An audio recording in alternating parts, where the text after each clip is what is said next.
Well, good morning. It's Monday morning, weekend after I raised the press up, and today the main job is to be working on the floors so that the press can be operational. Hopefully, maybe by the end of today, or certainly this week. Let's not get too carried away like I have previously. But last week I got a bunch of tools came in the mail, and one of them I want to use today, not because I have to, but just because I want to. So I thought I'd do a quick video on them. But it's a beautiful sunny day today, and that plays havoc when it comes to filming.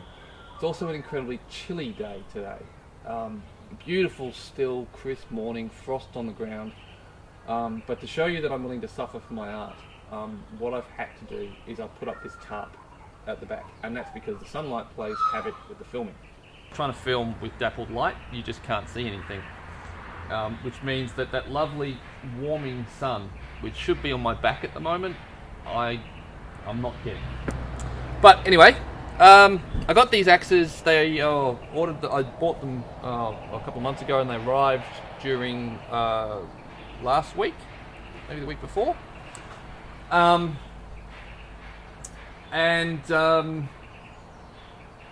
of the things So I'm going to use one of these hatchets to work on the floor, on the press floor today. But first I've got to choose one, and then I've got to sharpen it up and get it ready. One of the things you often hear about Japanese tools and Japanese craftsmanship is just their spiritual connection to their tools and to their work and their attitude of excellence and a whole other stack of things. A real mystique behind Japanese workmanship. And that is true, that they have some incredibly good tools, and they have a real culture of honouring and supporting their traditional crafts. But it's not a society-wide thing, and they're people just like us, and it's quite. A lot of people will get caught up in the mystique of the katana and the mystique of Japanese chisels and Japanese axes and Japanese tools and woodwork and so on. But really, they're just like us, and as evidence of that, here we have 6 Japanese hatchets. They're all very good tools. Some of them have been machine made, industrially made, like this one here and this one here, but they're still very good tools. Excellent quality. The equal to or the superior to what you might get from a high quality European or high quality American manufacturer. But these 4, these are handmade, these are blacksmith made. And they're an example of excellent craftsmanship. But what I find interesting, often in Japanese culture, close enough is good enough. And you won't hear many people say that. But evidence for that, well, the first piece of evidence I'll have is this hatchet here. It's an excellent little hatchet, really nice little lightweight, fabulous little beard, great little carpenter's hatchet. But if you can see here, the person who fitted this handle, they've just taken a handle, like an old handle, like an old hammer handle or something. They've chopped it down and whacked it in.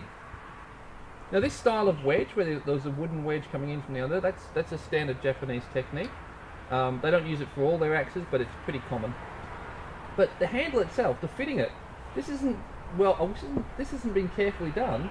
This has just been hacked until it fits, put in, and then a wooden wedge whacked in. But perfectly serviceable. Close enough, good enough.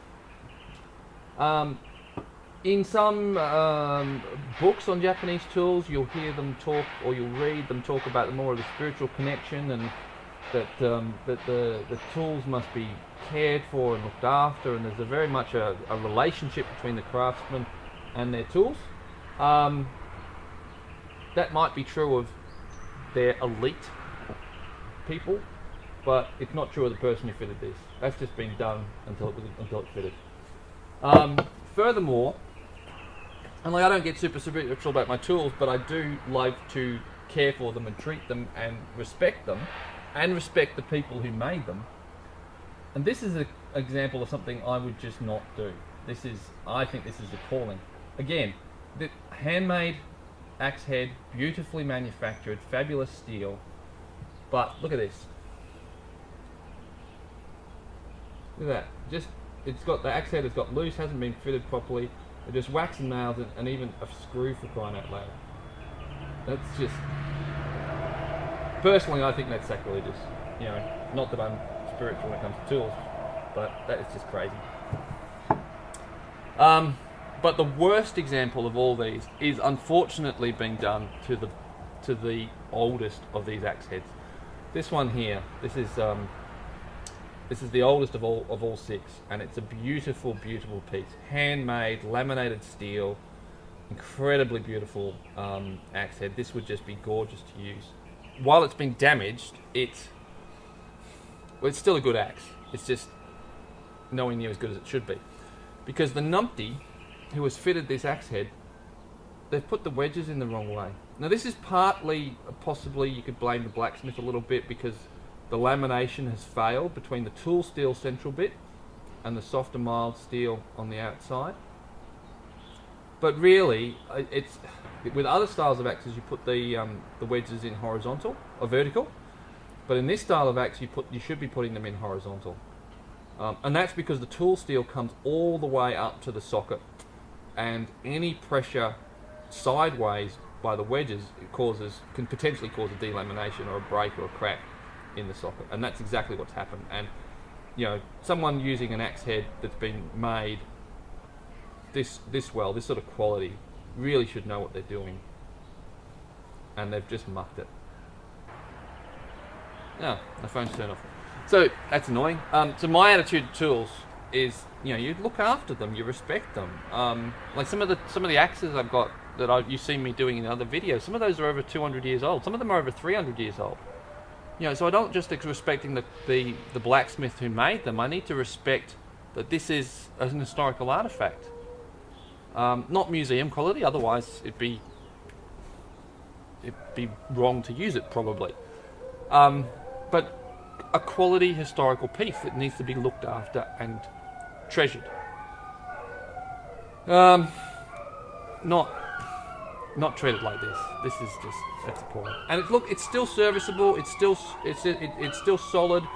You know, it's still a good hatchet. But it shouldn't have been treated like that. But anyway, I'm going to be picking one of these to sharpen,